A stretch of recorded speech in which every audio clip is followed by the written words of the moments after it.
Et ce matin, j'ai une couple de minutes pour vous parler de la parole de Dieu. Est-ce qu'il y en a qui veulent entendre parler de la parole de Dieu ce matin? All right, le Seigneur m'a vraiment donné un message mercredi matin quand je me préparais.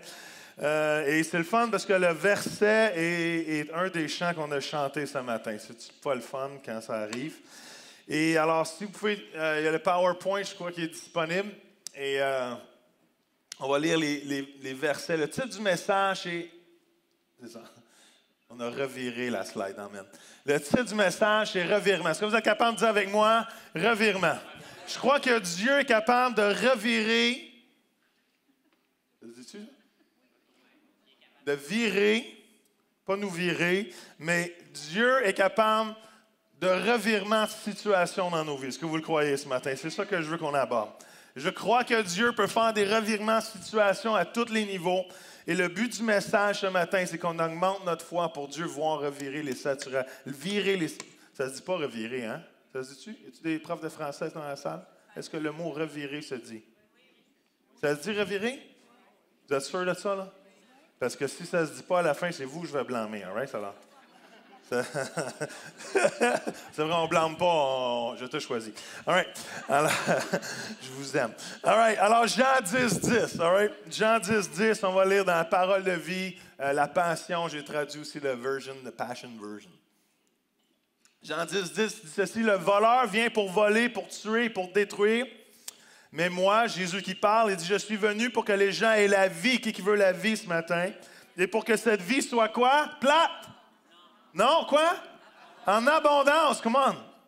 J'aime la version Passion en anglais. J'essaie de vous le traduire le mieux possible sans faire d'erreurs théologiques. Un voleur n'a seulement qu'une idée en tête, c'est de voler, tuer. Il y a d'autres versions qui vont dire massacrer. Qui dit c'est intéressant, ça? Et détruire. Mais Jésus, il dit, je suis venu pour tout vous donner en abondance.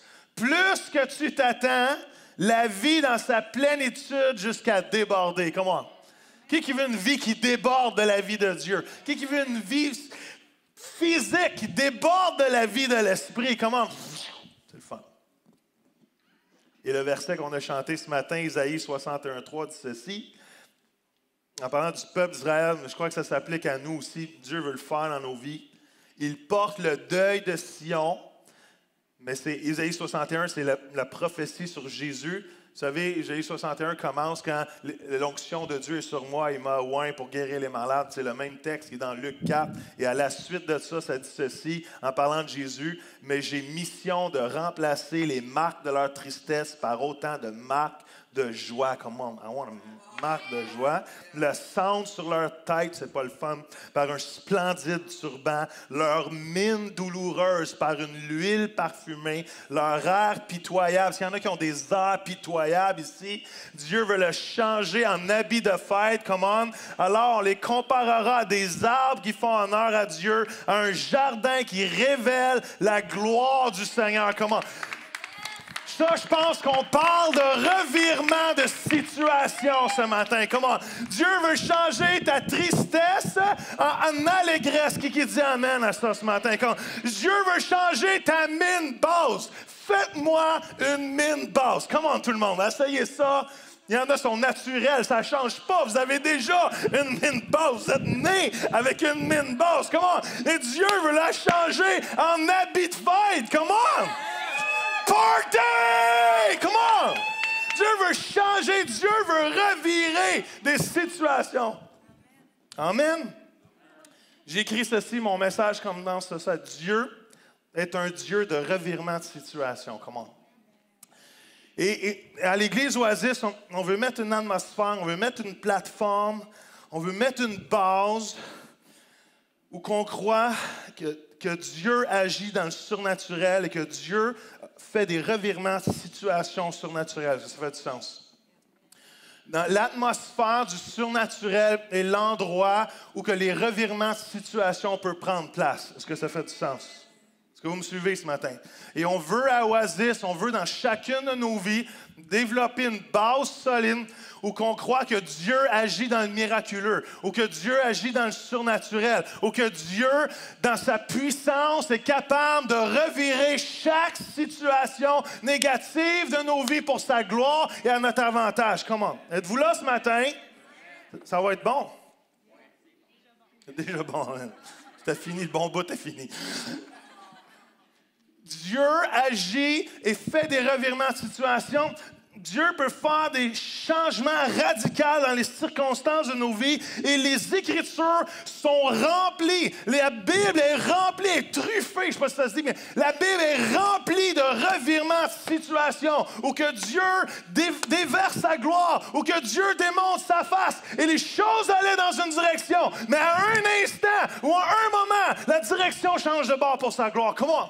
Je pense à Shadrach, Meshach et il y a bien des Legos. Comment? Trois hommes de Dieu. Si vous avez lu le livre de Daniel, il y a ses trois meilleurs chums. Et un moment donné, le roi Nebuchadnezzar a une idée intelligente de se faire une statue. Et ses subalternes ont dit, comment? Il faut que tout le monde s'agenouille devant cette statue-là. Et les trois amis, Shadrach, Meshach et il y a bien des Legos, ont dit, non, jamais on va plier les genoux devant la statue de Nebuchadnezzar. Et au moment où la trompette a sonné, où tout le monde devait se plier, les trois amis... Ils ont toffé. Tout le monde fait... Il y en avait trois debout. Comment? Est-ce qu'il y en a qui veulent rester debout quand tout le monde se plie devant les autres dieux? Comment? Et ils ont resté debout. Mais ça n'a pas bien été rester debout. C'était le fun pour peu de temps, mais il y en a qui sont allés les stouler. Ah, les stoulers. Ils sont allés les stouler à Nebuchadnezzar. Nebuchadnezzar, t'as-tu vu, ces trois-là, ils ont resté debout, ils n'ont pas plié les genoux. Et il y avait une loi qui était là, que ceux qui ne plient pas les genoux, on va les lancer dans une fournaise ardente. Comment? Et arriva ce qui devait arriver, le roi Nebuchadnezzar. Je ne sais pas comment ça marche, une fournaise ardente où du monde peut être pitché dedans. Mais elle devait être grosse. Et ils ont lancé les trois. Et à un moment donné, Nebuchadnezzar regardait, puis les gars, ils brûlaient pas. Et c'est dit même qu'un autre personnage est venu, que ce soit Dieu, que ce soit un ange. Et là, Nebuchadnezzar était fâché. Il a dit, on va 7 fois, on va monter le feu. Et ça dit qu'ils ne brûlaient pas encore plus. Et à un moment donné, ils ont dit, sortez de là. Ils sont sortis. Ils ne sentaient même pas la boucane. Come on. Parle-moi d'un revirement de situation. Come on. Où tu es supposé te brûler, mais tu danses dans le feu parce que Dieu est avec toi. Come on. Qui des fois qui est d'accord pour dire que ça chauffe dans la vie? Dieu est avec toi, comment? C'est pas juste des revirements de situation. Des fois, Dieu veut renouveler nos pensées parce qu'il veut qu'on pense les pensées de Dieu. Et quand on pense les pensées de Dieu, il y a des revirements de situation qui prennent place. Comment? Quand cette dame, cette Samaritaine qui vient devant Jésus et Jésus va lui dire, va juste lui enseigner, va dire, si tu bois de cette eau-là, tu vas avoir encore soif pour le reste de ta vie. Mais si tu bois de mon eau, si tu bois de la vie de l'Esprit que j'ai offré, tu n'auras plus jamais soif. Et les yeux de cette dame sont ouverts et sa vie a été totalement transformée, changée, parce qu'il y a un renouvellement d'intelligence qui a reviré sa situation de base, que ça fait du sens. Dieu est un Dieu de revirement de situation. Je crois que Dieu veut le faire dans vos vies ce matin. Le but du message ce matin, c'est juste de vous donner la foi pour continuer à croire que vos situations peuvent changer de bord. Que Dieu peut faire un miracle ce matin, que ce soit présent, que ce soit dans le temps, mais Dieu veut revirer vos situations. Est-ce qu'il y en a, juste par le lever de la main, que vous savez que quelque part en dedans de vous, vous avez besoin d'un revirement de situation ce matin? Comment? Moi, j'en ai besoin. Quelque part, je suis sûr. Peut-être que tu ne lèves pas la main, mais quelque part, vous avez besoin d'un revirement de situation. Il y en a, vous avez besoin d'un revirement de situation dans votre vie ce matin. Il y en a, votre vie, c'est pourri. Ça ne va pas bien. Vous êtes down spirituellement. Vous êtes down dans vos rêves. Vous êtes down dans vos visions. Vous ne savez plus ce qui se passe avec vous. Dieu veut revirer ta vie ce matin. Comment? Il y en a qui vous avez besoin d'un revirement de situation, peut-être dans votre vie spirituelle ce matin. Peut-être que vous ne savez plus pourquoi vous êtes chrétien. Vous n'avez plus de goût de servir Dieu. Peut-être que vous vous sentez loin de Dieu. Peut-être que même vous avez arrêté de vivre pour Dieu et vous vivez pour vous-même. Et vous êtes sèche, vous êtes aride, vous êtes endormi spirituellement. Dieu a un revirement de situation pour vous ce matin. Comment? Peut-être on a parlé de keep your love on, d'aimer intentionnellement. Peut-être c'est une relation qui ne va pas bien ce matin. Peut-être votre couple a besoin d'un revirement de situation parce que ça s'en va direct dans le mur de béton. Peut-être vos enfants ont besoin d'un revirement de situation parce qu'ils sont loin de Dieu. Ils crient en quelque chose et ont besoin d'une rencontre puissante avec le roi des rois, le Seigneur des seigneurs. Peu importe, Dieu veut faire un revirement de situation ce matin. C'est peut-être votre santé. Peut-être que vous êtes malade, vous avez besoin d'un revirement de situation. Peut-être que vos finances sont dans le rouge, ils ont besoin d'aller dans le noir. Peut-être que c'est votre travail, votre compagnie qui a besoin d'un bouleversement, il a besoin d'un ajustement. Dieu est un Dieu de revirement de situation. Est-ce que vous dites amen ce matin? Come on. Et mon seul désir ce matin, c'est... Comment ça s'appelle, ça, cette affaire-là? Monsieur l'infirmier. Un défibrillateur. Comment défibriller votre voisin ce matin, all right? Comment faites-y un... Comment... C'est sur le chest, sur le coude, ça ne marche pas. Comment défibriller quelqu'un ce matin? C'est même pas le bon mot. Comment... Défibrillez-vous d'abord, all right? All right, 3 matins, 3 choses. 3 pensées puissantes pour vivre un revirement de situation. Ça vous tente-tu de le savoir? Il y en a peut-être plus, mais j'ai juste le temps d'en parler de 3, OK?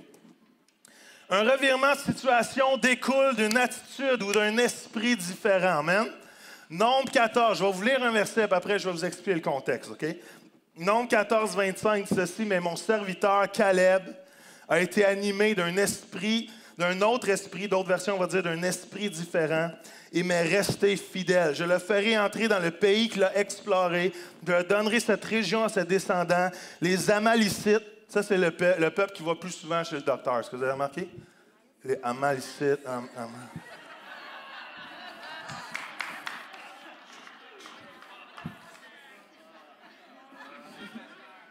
Je l'ai pris dans le livre, les 101 jokes les plus faciles pour un pasteur. Les Cananéens occupent actuellement la vallée de cette région. Demain donc, vous ferez demi-tour, il parle au peuple d'Israël ici, et vous repartirez par le désert dans la direction de la mer des roseaux. Wow! Juste vous mettre en contexte de ce verset où Dieu parle de Caleb. C'est Dieu qui dit de Caleb que Caleb a un esprit différent des autres, que Caleb a une attitude différente des autres. Imaginez-vous, ils sont au bord du pays promis, ils sont au bord du pays de Canaan, ils sont près de rentrer, et Dieu leur dit allez explorer. Ils décident d'aller explorer le terrain. Il y a 12 espions, chacun représentant une tribu d'Israël. Et quand ils reviennent, ils sont sortis d'Égypte, ils ont passé à travers le désert. Ça fait peut-être quelques jours, quelques dizaines de jours, vingtaine de jours qu'ils sont dans le désert. Et là, ils arrivent, ils sont déjà prêts, sortis de l'esclavage, de rentrer dans leur destinée, de rentrer dans leur pays promis. Mais quand les 12 espions y reviennent, il y en a 10 qui commencent à se plaindre de qu'est-ce qui va prendre place dans le futur. Il y en a 10 qui commencent à dire, oui, il y a des grosses grappes de raisin, mais en même temps, il y a des méchants géants. Il y a des géants, on ne peut pas rentrer là. Et qu'est-ce qui se passe? C'est ce qui se passe quand les gens commencent à critiquer.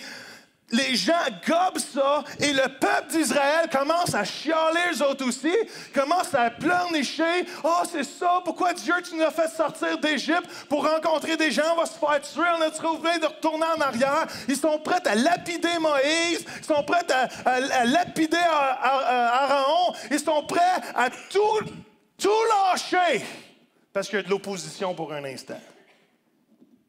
Et ça dit même que Moïse a déchiré ses vêtements. Josué, je ne sais pas à quoi ça ressemble, mais ils ont déchiré leurs vêtements et ils ont commencé à pleurer. Ils disent non, faites pas ça, faites pas ça. Et il y a un jugement qui est tombé, il y a une direction qui est tombée. C'est qu'à cause de leur critique, à cause de leur manque de confiance en Dieu, au lieu de prendre 20 jours pour rentrer dans leur destinée, ça va leur prendre 40 ans. Wow! Mais Dieu dit, Caleb, lui, à cause de son esprit différent, il va vivre, il va goûter le pays promis. Come on. Laissez-moi vous dire ce matin que je choisis l'esprit positif ou l'esprit négatif dans lequel je veux vivre. Je choisis l'attitude négative ou l'attitude positive dans laquelle je veux vivre. Souvent, à ça, des gens que je rencontre, mon attitude détermine mon altitude. Si je vis dans la négativité, si je vis dans l'impossibilité, c'est ce que je vais vivre. Et j'ai le choix de choisir si je veux avoir un esprit différent que le monde, si je veux vivre ma vie avec une attitude différente que le monde et vivre selon l'Esprit de Dieu. Est-ce que ça fait du sens?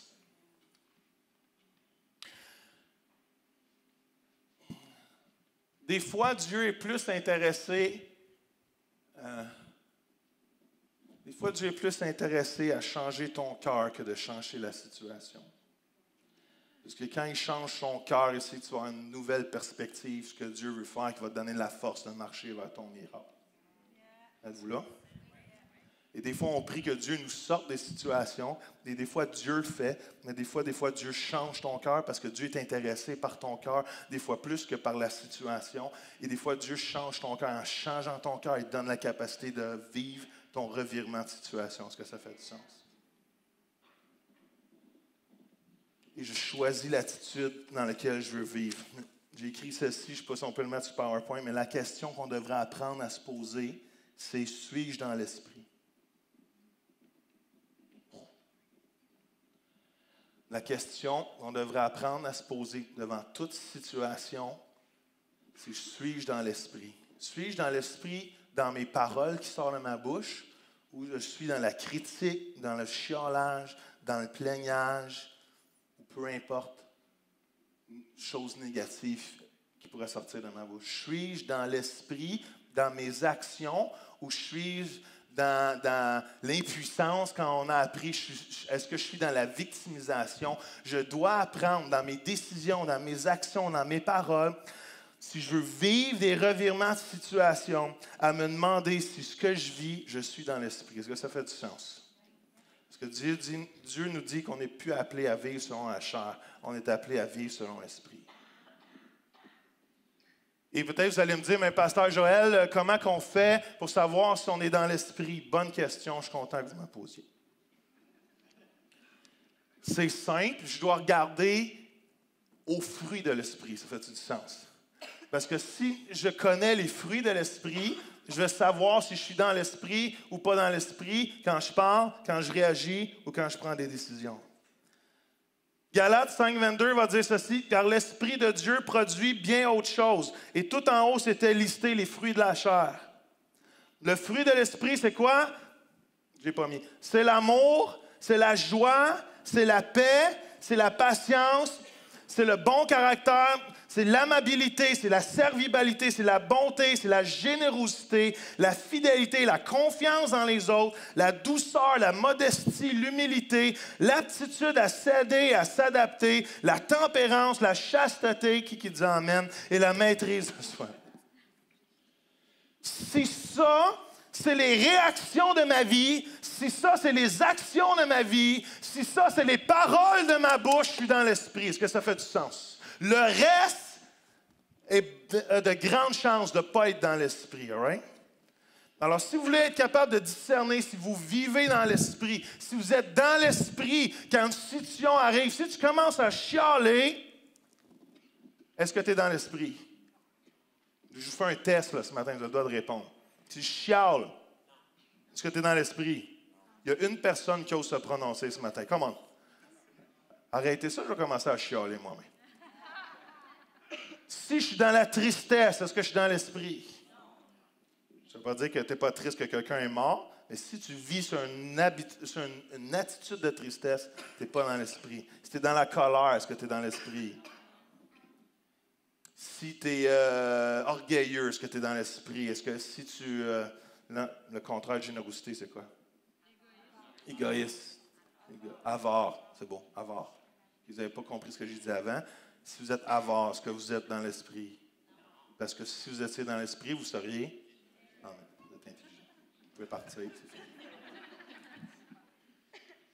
On rit, mais c'est tellement une clé. Est-ce que vous êtes capable de vous poser la question, quand quelque chose veut sortir, quand une décision veut arriver, est-ce que c'est dans l'esprit que vous le faites? Parce que laissez-moi vous dire ceci, j'espère que vos oreilles sont tout grandes ouvertes. Si je ne suis pas dans l'esprit, je risque d'empirer la situation. Êtes-vous là? Je vais le répéter juste pour être sûr que vous avez bien compris. Si je ne vis pas dans l'esprit, la situation risque de s'empirer au lieu de virer. Israël est au bord de sa destinée. Il y a le Jourdain. Il y a juste le Jourdain qui est là, le Jourdain. Jourdain, il y a combien de large, Désiré, le Jourdain? Il n'est pas large. C'est quoi, 10 mètres à peine? Moins que ça. On parle de quelques pieds. Le Jourdain sont à 10 pieds, mettons, 20 pieds de leur destinée. Mais à cause qu'ils ont sorti de leur bouche des choses qui n'étaient pas de l'esprit, ils ont passé 40 ans dans le désert. Qui veut passer 40 ans avant de rentrer dans sa destinée? Je cherche des mains. Il n'y en aura pas. Come on. Et si je ne suis pas dans l'esprit, je vais empirer les choses au lieu de régler les choses, au lieu de les voir virer à ma faveur. Qui dit amen à ça? Et laissez-moi vous dire, faites attention, c'est une petite parenthèse, faites attention à ce qui sort de votre bouche. Parce que tout chiolage risque d'amener un pays au complet à couler avec vous. Êtes-vous là? Ça en a pris juste 10. Qui n'ont pas vu ce que Dieu voulait faire. Ça en a pris juste 10 que ils n'ont pas vu ce que Dieu voulait faire pour le peuple d'Israël. Et un peuple au complet a calé avec eux autres. Est-ce que ça fait du sens? Je crois que Dieu nous appelle à avoir un esprit différent que les autres, comme Caleb a eu. Comment? On est rempli de l'esprit. On n'a pas l'esprit de ce monde en nous. On a l'esprit de Dieu. Mais après le texte de Galates, ça dit qu'on fait crucifier notre chair avec Dieu. C'est comme Anna a dit ce matin. Comment? We overthrow. Je ne sais pas comment le dire en français, mais... On renverse nos vies, on renverse nos désirs personnels, on renverse notre orgueil, on renverse notre égoïsme et on laisse Dieu régner dans nos vies quelque part. Il faut renverser Joël, il faut le renverser, le Joël charnel, pour que l'Esprit de Dieu prenne la place. Comment? Et quand l'Esprit différent de ce monde va prendre la place dans ma vie, je vais être comme Caleb et je vais voir des chemins où il n'y a pas de chemin. Je vais voir des victoires où il y a des géants. Je vais voir, je vais voir la gloire de Dieu où personne ne voit des possibilités. Je vais voir l'impossibilité où les gens pensent que rien n'est possible d'arriver. Qui dit amen? Comment? Et je dois avoir cet esprit différent. Et trop souvent, on est imprégné de l'esprit de ce monde. On est imprégné de la philosophie du monde. Comment il faut retourner à la parole de Dieu et se laisser remplir par l'esprit de Dieu. Amen? Deuxième chose, non seulement un revirement de situation découle d'un esprit différent, un revirement de situation demande des pensées différentes. J'aime ce verset dans Ésaïe. C'est un des versets bases. Pourquoi l'Église s'appelle l'Église Oasis aujourd'hui? Ésaïe 43, 18, 19 va dire ceci. Ne pensez plus aux pensées. Ne vous préoccupez plus de ce qui arrive derrière vous. Car je vais faire, ça fit avec ce que Sam a dit ce matin, le verset qu'il a lu. Car je vais faire du nouveau. Comment? On le voit déjà paraître. Vous saurez bien le reconnaître. Oui, dans le désert, je vais ouvrir un chemin. Dans les lieux arides, je vais faire couler des fleuves. Et d'autres versions vont dire, je vais mettre un oasis de paix. Comment? Et j'aime ce verset-là. Le verset, c'est un des versets les plus positifs qu'il n'y a pas dans la parole de Dieu. Comment? D'arrêter de penser au passé. Et l'idée d'arrêter de penser, c'est pas que tu n'as plus de réflexion, c'est plus que tu n'as plus d'idées qui te passent dans la tête. C'est l'idée d'arrêter de t'inquiéter. C'est arrêter de te préoccuper avec les choses de passé. Arrête de te préoccuper avec les choses négatives de la vie. Arrête de te préoccuper avec les situations de la vie. Je veux faire quelque chose de nouveau. Est-ce que tu es capable de le reconnaître? Comment? Je veux revirer ta situation. Est-ce que tu es capable de le reconnaître? Qui a déjà passé une nuit à ne pas dormir à cause de l'inquiétude? Arrêtez-moi ça. Là.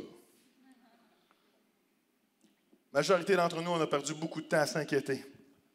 La majorité d'entre nous, quand une situation difficile arrive, on commence à avoir des scénarios. Et j'ai une bonne nouvelle pour vous. Si vous êtes capable de passer une nuit à vous inquiéter, vous êtes capable de méditer.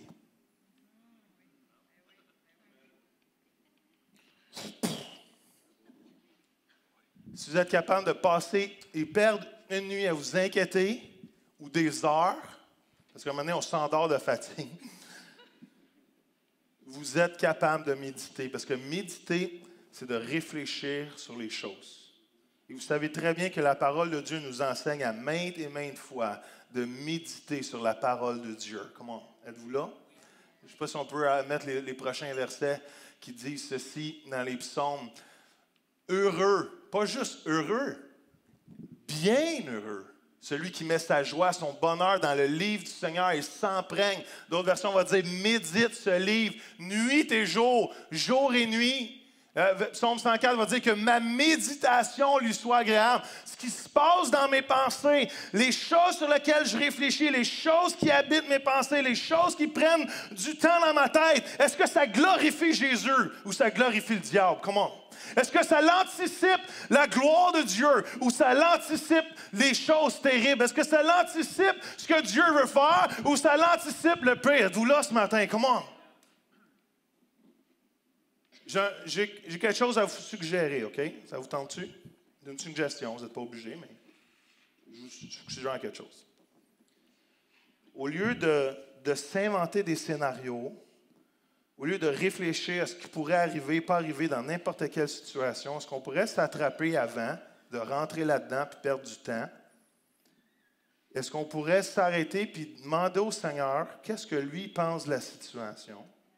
Et commencer à s'imaginer à quoi ça ressemblerait si Dieu ferait un revirement de situation dans ma vie. Êtes-vous là? Parce qu'on est bon pour s'inventer des scénarios. Mais au moment que je demande à Dieu qu'est-ce que lui pense de la situation, je peux m'aligner avec lui et voir son miraculeux se produire. Parce que Dieu est un Dieu de revirement de situation. On parlait vendredi à des gens, puis on se rappelait de cette histoire-là, moi et Anna. Et quand Anna a commencé à conduire les autobus scolaires, ils lui ont donné la pire run d'autobus que la ville de Saint-Hyacinthe ne pouvait pas posséder. C'était une run où déjà 2-3 chauffeurs étaient partis en burn-out. Que c'est c'était des enfants qui allaient à l'école, qu'on appelle René Saint-Pierre à Saint-Hyacinthe, que c'est juste des enfants turbulents qu'on veut aimer, mais que c'est pas vraiment facile. Right? Et c'est un autobus plein. Il y a certains enfants qui ont la tourette, tu sais. Je ne sais pas si vous savez c'est quoi le syndrome de la tourette. Un moment donné, ça peut aller, mais un moment donné, t'envoies une phrase qui est comme... et il y avait beaucoup de difficultés dans cet autobus-là. Et après quelques jours, Anna était presque à bout déjà. Et Dieu lui a dit, il lui a dit ceci, il a dit, je veux que tu les aimes à ma place. Et à partir de ce moment-là, Anna savait ce que Dieu voulait faire à travers elle dans la position qu'elle était et a commencé à s'accorder au fait que Dieu les aime à ma place. Et vous auriez dû voir le changement, le revirement de situation qui a pris place dans cet autobus-là, au point que les enfants chantaient le Père Abraham dans la run d'autobus. C'est comme le Magic School Bus. C'est comme c'était rendu... c'est comme... Tu peux imaginer l'autobus. Père Abraham, je ne sais pas s'il tournait. Est-ce que non, il ne faisait pas tourner. Hein? Ils n'ont pas le droit de se lever.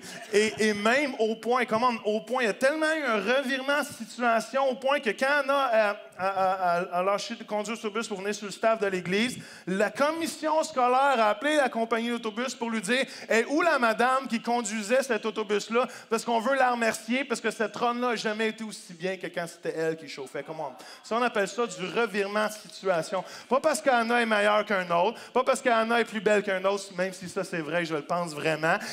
C'est juste parce que Dieu lui avait révélé la perspective des cieux envers ces gens-là. Comment?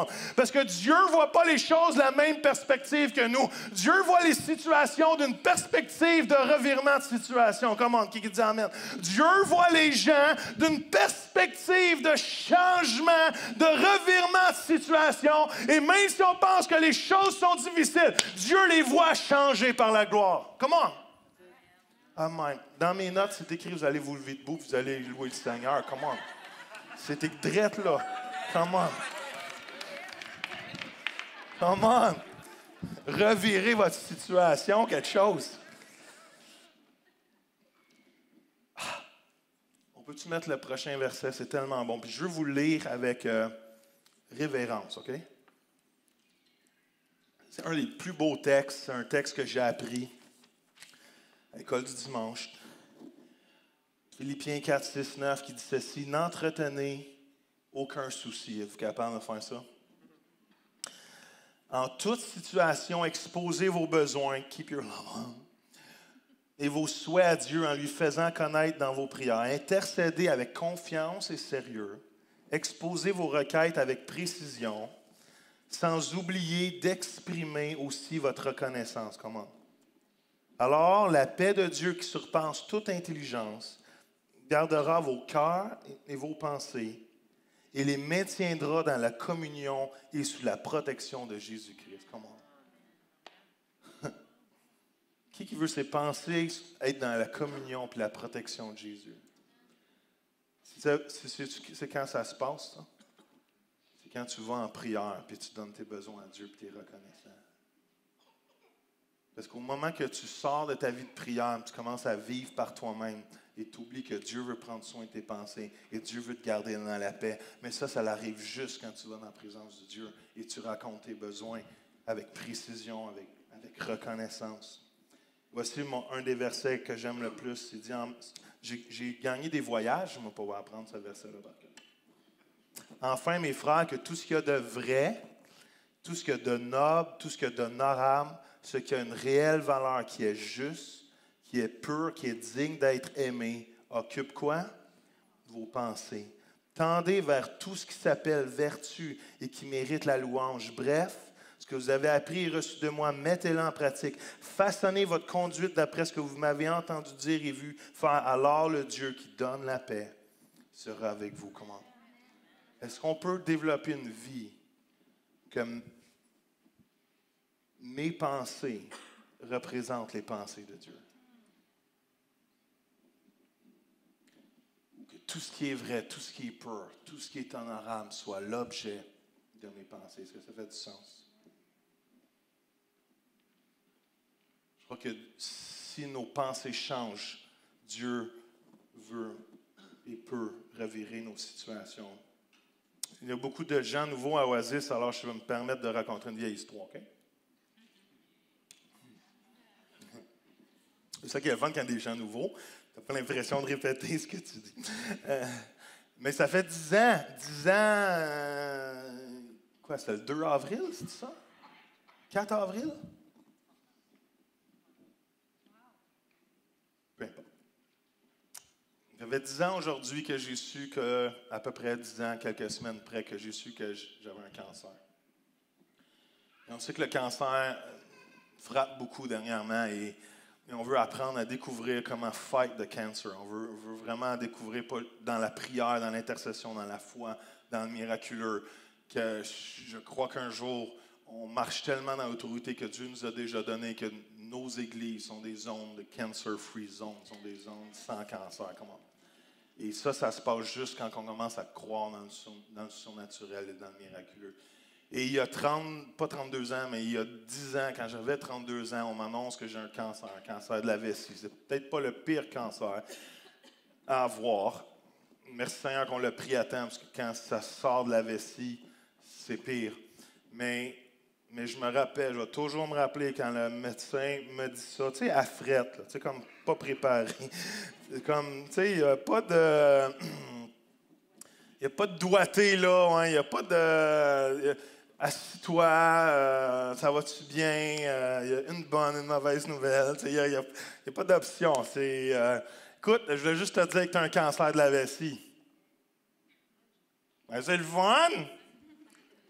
Et je me rappelle qu'à cet instant même, un esprit de mort est venu sur ma vie. À ce moment-là, on dirait qu'avec le mot cancer, il y a un esprit de mort qui vient avec ça. Il y a comme un désespoir, parce qu'on sait que c'est dangereux, un cancer, et il y en a qui en meurent. Tu sais. Et pendant 3 jours de temps, moi et Anna, on était à pleurer dans notre chambre, 10 ans. Jeffrey avait 8 ans, Catherine 6, Émilie 4. Et pendant 3 jours de temps, la seule chose qu'on est capable de faire, c'est pleurer que notre vie était finie. Parce qu'on ne savait pas la nature complète de ce qui était pour prendre place. On ne savait pas vraiment la gravité de tout ça. On ne savait pas ce qui était pour advenir. Et la seule chose qu'on broyait du noir pendant 3 jours de temps. Jusqu'à un moment donné où on commence à dire, OK, ça fait. Seigneur, j'ai besoin que tu nous parles et tu nous donnes, toi, ce que tu penses de cette situation-là. Puis au moment que tu commences à t'accorder sur ce que Dieu pense de chaque situation, tu vas voir qu'il va y avoir beaucoup plus de revirements de situation dans ta vie, parce que par nos propres forces, on n'est pas capable d'accomplir grand-chose. Et merci Seigneur, après 10 ans, mais je suis encore là, puis je vous tape ses nerfs. Avec plaisir. Amen à ça ce matin. Qui a dit Amen? Didier? Non? Steve? Je t'aime. Je t'ai choisi. All right. Un revirement de situation découle de quoi? D'un esprit différent. Un revirement de situation demande des pensées différentes. Et dernière chose, je vais finir avec ça, c'est qu'un revirement de situation discerne des processus différents.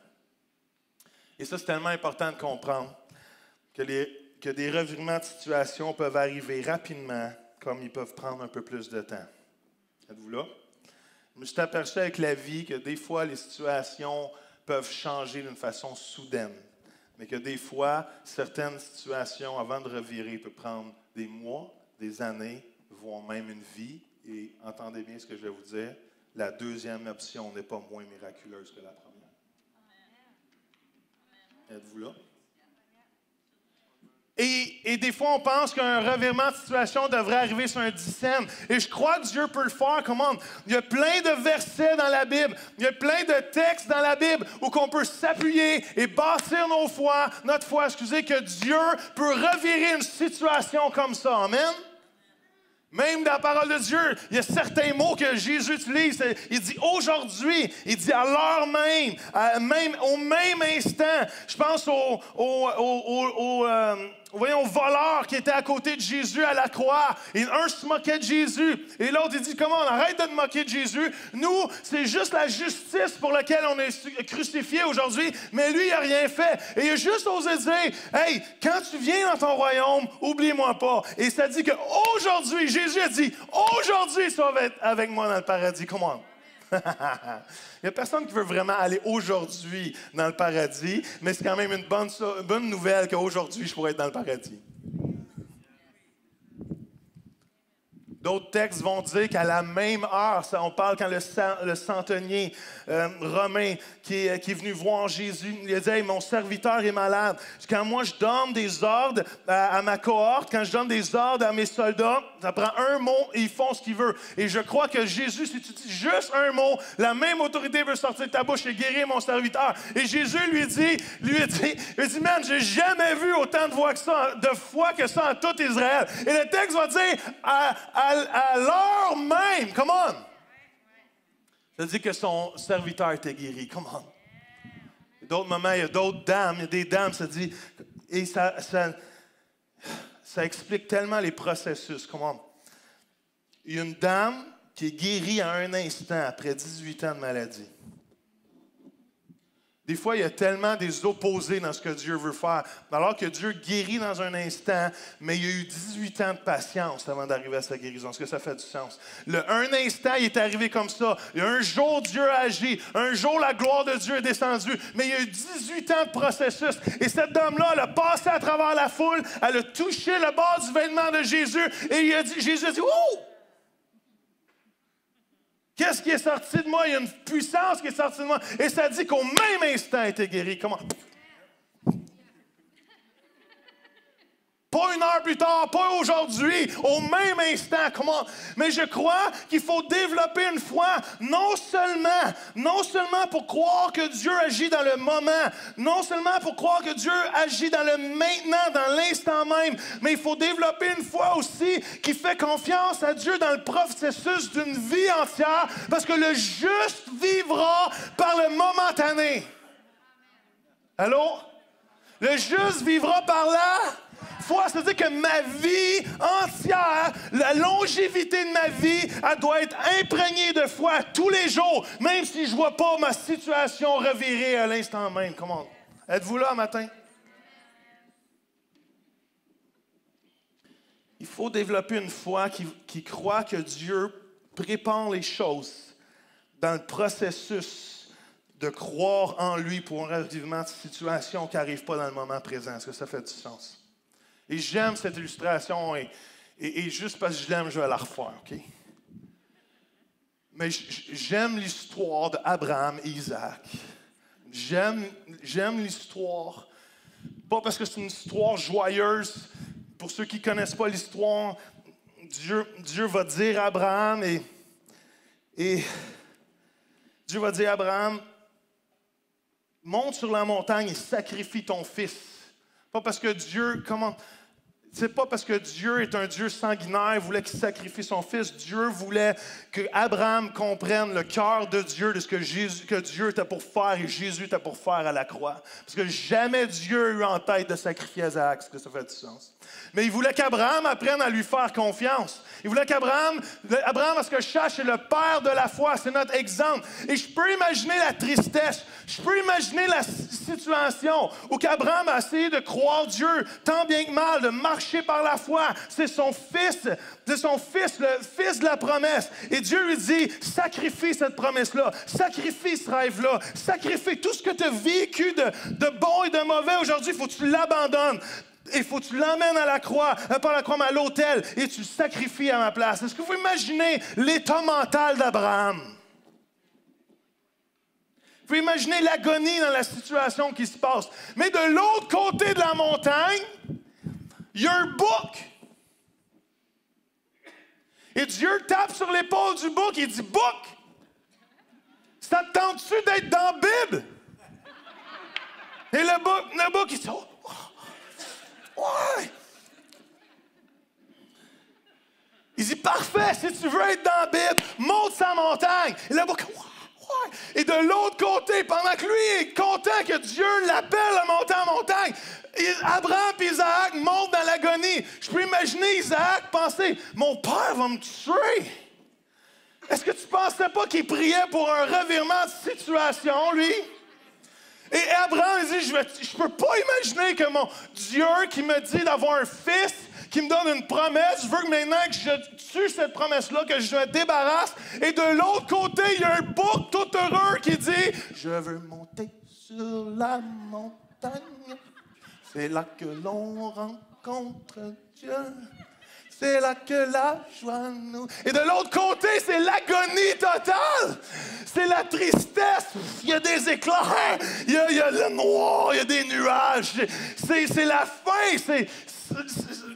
Abraham, il dit, comment Dieu, si tu me laisses faire ça, c'est pas vrai que je peux te suivre par la foi. C'est impossible que tu me demandes ça. Et de l'autre côté, il y a un bouc qui dit, comment? Entends-tu le son? Et lui, il est tout heureux, il est tout content. Je vais être dans la Bible, je vais être dans la Bible. Je vais être dans la Bible. Et de l'autre côté de la montagne, ils sont en train de se préparer. Isaac, il monte lui-même sur le bûcher, sur l'autel. Et Et de l'autre côté, pendant ce temps-là, il y a un bouc tata qui se pogne les cornes dans un buisson.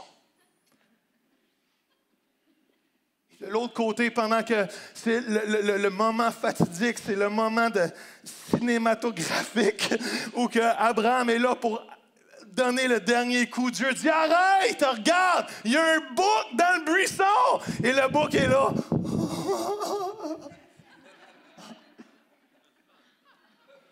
Et ce que Abraham et Isaac pouvaient penser être la pire situation de leur vie, pendant qu'eux vivaient l'agonie, Dieu est en train de préparer le salut de l'autre côté. Come on. Come on. Pendant que des fois on vit l'agonie ici, pendant qu'on vit des situations difficiles, Dieu est en train de préparer l'autre bord de la montagne, ton revirement de situation, pour qu'au bon temps, dans son temps, comme lui l'a prévu, jamais trop en retard, mais des fois en dernière minute, que Dieu arrive et dit, OK, voici ta délivrance. Comment? Êtes-vous là un matin? Il faut arriver à ce point-là de faire confiance, autant de croire pour des moments présents, mais aussi de garder la foi dans les processus, parce que Dieu est engagé à te voir ton processus aller jusqu'au bout. Comment? Bam! All right, laissez-moi vous dire ça. Je ne sais pas si, peut-être juste Mathieu ou je ne sais pas, juste tout doux, l'orchestre pourrait monter. Laissez-moi vous dire ça. Il n'y a personne d'entre nous encore qui a totalement saisi comment Dieu a des désirs incroyables envers chacun de nos vies. Je vais vous le répéter parce que vous êtes distraits. Il n'y a personne de nous encore qui a commencé à comprendre pleinement tous les désirs que Dieu porte à notre égard.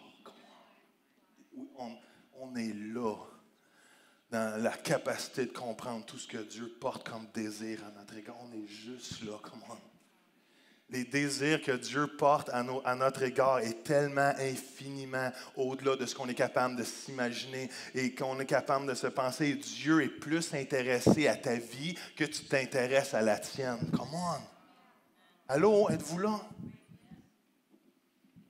Dieu est plus intéressé à ton couple que tu t'intéresses à ton couple. Dieu est plus intéressé à tes enfants que même si tu penserais que tu es le meilleur papa sur la planète, même si tu penserais que tu es la meilleure maman sur la planète, Dieu est un père encore plus merveilleux envers tes enfants que tu pourrais jamais l'être. Dieu t'aime d'un amour inconditionnel. Dieu t'aime. Les désirs qu'il porte pour toi, comment, sont incroyables. Alors, il veut s'assurer de vous emmener jusqu'au bout du processus. Et des fois, on prie, Dieu, sors-moi du processus. Mais des fois, la réponse que Dieu dit, non, reste là parce que je suis en train de faire une œuvre incroyable dans ta vie. Tu as besoin de rester là jusqu'au bout. Et ça, c'est pas facile. Ça demande la foi. Ça demande la confiance que Dieu est en train de créer quelque chose de merveilleux. Même si la seule chose que je vois autour de moi, c'est un mess. Allô? Joël, c'est vraiment bon. C'est pas écrit qu'ils vont se lever, mais ça aurait été... Non. Comment? C'est tellement bon. C'est pourquoi je vous dis ça. Puis regardez pas les musiciens en arrière. Regardez-moi, focus. Je vous dis ça parce que j'ai tellement vu de gens pas se rendre à leur victoire. C'est encore bien plus triste quand la musique joue.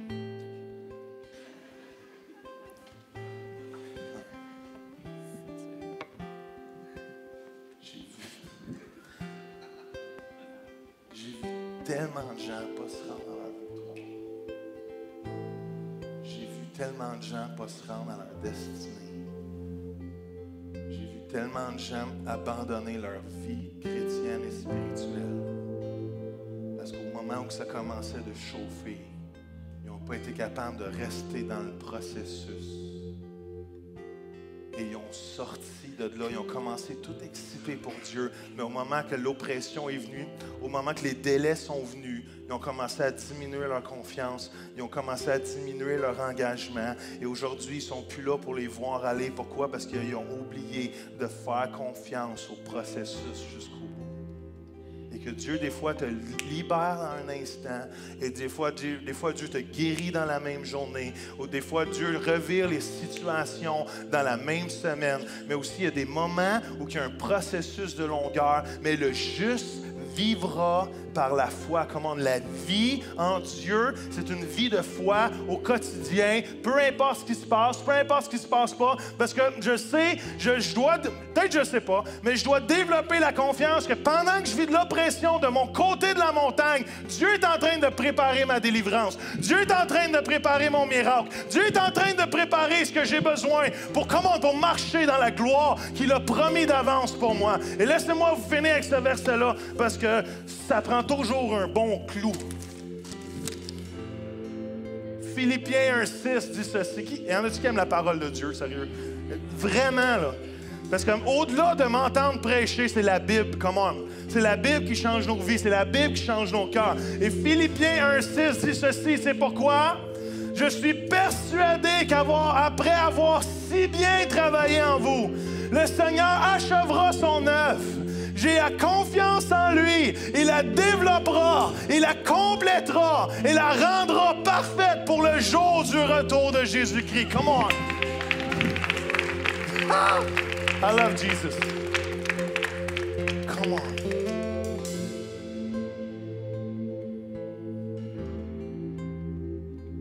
Je vais faire confiance que Dieu va terminer ce qu'il a commencé avec moi. Fait qu'il y a des bouts plus difficiles entre moi et ma destinée. Il y a des bouts qu'il y a des géants. Il y a des bouts qu'il y a des cancers. Come on. Mais je sais que Dieu a commencé une œuvre extraordinaire en moi. Il va l'accomplir. Et j'ai besoin de développer une foi qui fait confiance à l'accomplissement de Dieu à travers ma vie. Come on. Alors j'ai une bonne nouvelle pour vous. Restez dans le processus. Restez dans le processus. Diminuez pas votre ferveur parce qu'il n'y a rien qui se passe. Diminuez pas votre engagement parce que le temps passe. Come on. Continuez de pourchasser la présence de Dieu. Continuez de lui faire confiance. All right.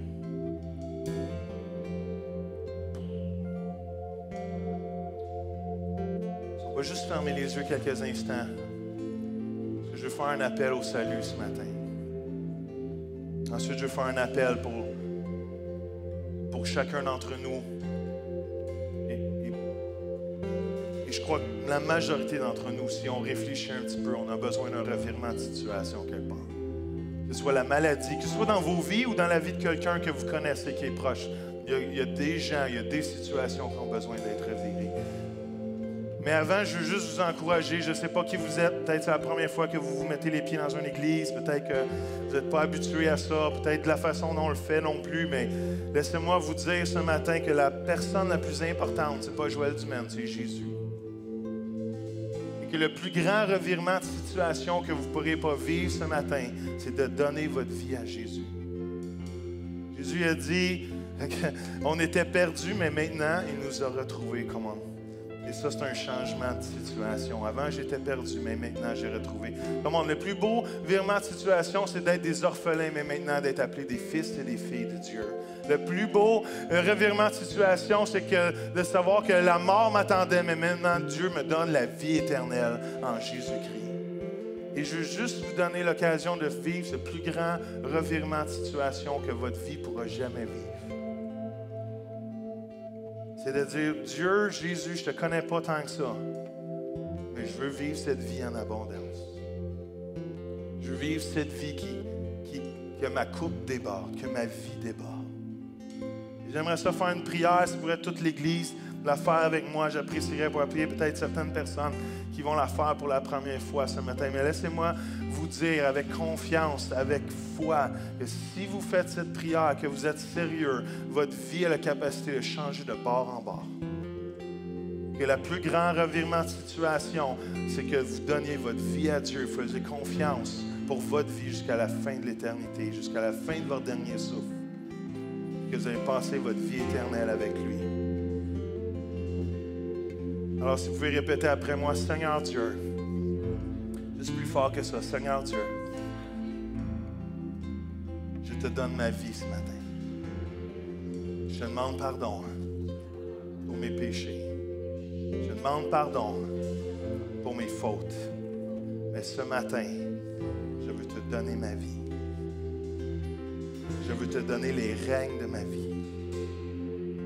Je te demande de changer ma vie et de faire ce revirement de situation.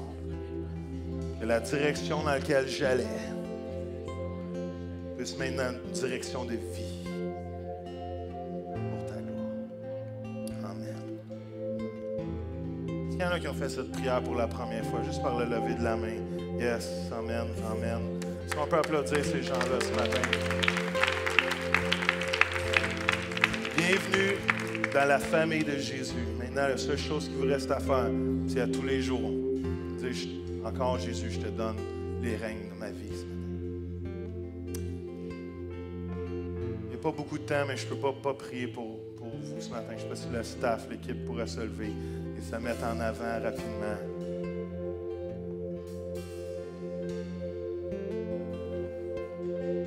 Juste encore pendant que les yeux sont fermés quelques instants. Joël, moi, ça me touche ce matin. J'ai besoin d'un revirement de situation dans ma vie. Si c'est votre santé, si c'est votre couple, si c'est vos relations, si c'est vos enfants qui ont besoin d'un revirement de situation, si c'est au travail, peu importe les circonstances. Il y a des dizaines et des dizaines de circonstances différentes qui feraient que vous avez besoin d'un revirement de situation ce matin. Si c'est votre cas, est-ce que vous pouvez juste lever la main dans votre banc, juste rapidement, juste lever la main. Dizaines et dizaines de mains. Est-ce que vous pouvez nous donner le privilège de prier pour vous ce matin? Vous savez, c'est un honneur de pouvoir s'associer avec vous et prier pour votre victoire ce matin. Et si vous avez levé la main, est-ce que vous pouvez juste vous lever debout et juste venir en avant, juste vous mettre en ligne devant l'équipe? On veut prier pour vous ce matin.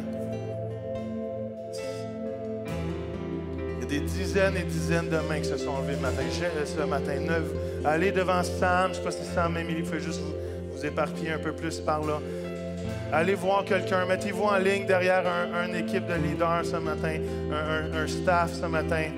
Et on veut prier pour vous. Je ne sais pas si Anna, tu peux juste... Gang, Danny, est-ce qu'on peut juste... Yes. Hallelujah, Jésus. Juste venez devant... On va commencer à prier. Il faut commencer tout de suite à prier pour les gens. On veut prendre le... Si vous avez des enfants, peut-être qu'il faut aller les chercher à midi. On veut libérer l'équipe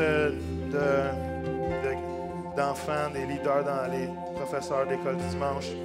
Si vous êtes nouveau, allez remplir le carton, allez le porter. On vous aime. Allez vous inscrire pour Danny Silk. C'est le dernier dimanche pour le faire à 40 $. Sinon, vous allez sur l'Internet. C'est rendu 50 $, 55 $ même à partir de demain. Et dimanche prochain, soyez là. Ne manquez pas Danny Silk. Si vous devez quitter, je dis ça parce que si vous devez quitter, on vous aime et on vous relâche.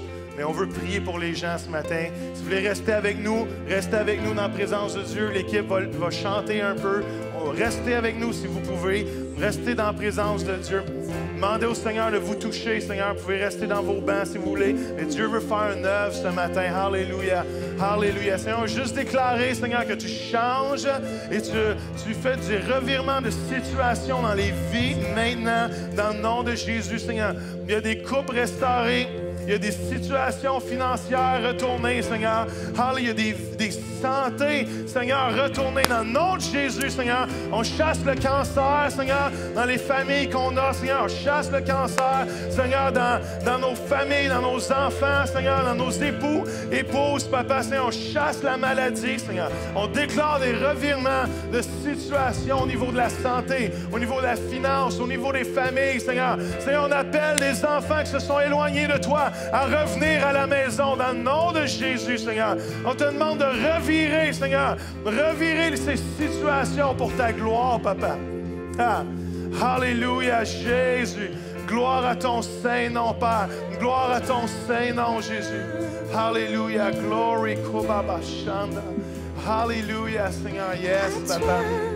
Seul règne à toi, la puissance à toi. Yes, Papa. Soit la gloire au siècle T'es des bon, Seigneur. siècles. Alléluia, Jésus. À T'es toi, bon, Seigneur.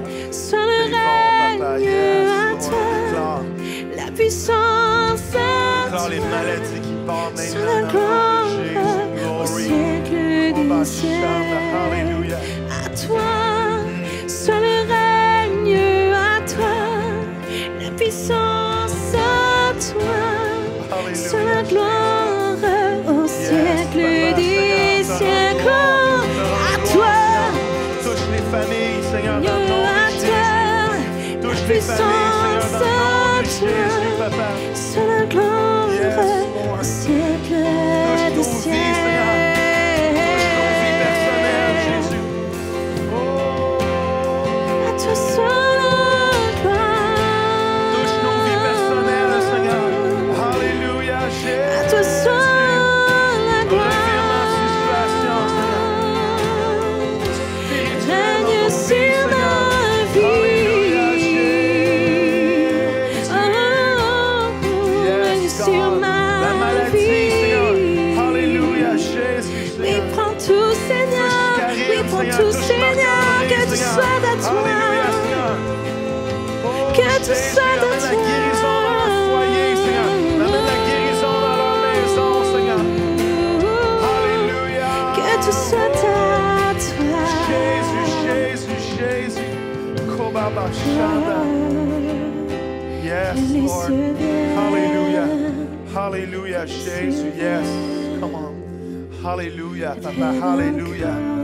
Gloire à ton saint nom, Jésus. Gloire à ton saint nom. Hallelujah. Gloire à ton saint nom, Papa. Agis ce matin. Agis, Seigneur, ce matin. Gloire à toi, Seigneur. Hallelujah, Seigneur. Hallelujah, Seigneur. Par ton esprit, Seigneur. Par ta puissance, Seigneur. Oh, Jésus, tu revires les situations maintenant, Seigneur. Ha. Alléluia, Jésus, maintenant. On veut déclarer une foi pour le maintenant, Seigneur. Oh, Jésus, God. Alléluia, Jésus. Alléluia, Jésus. Alléluia, Jésus, Jésus, Jésus, Jésus.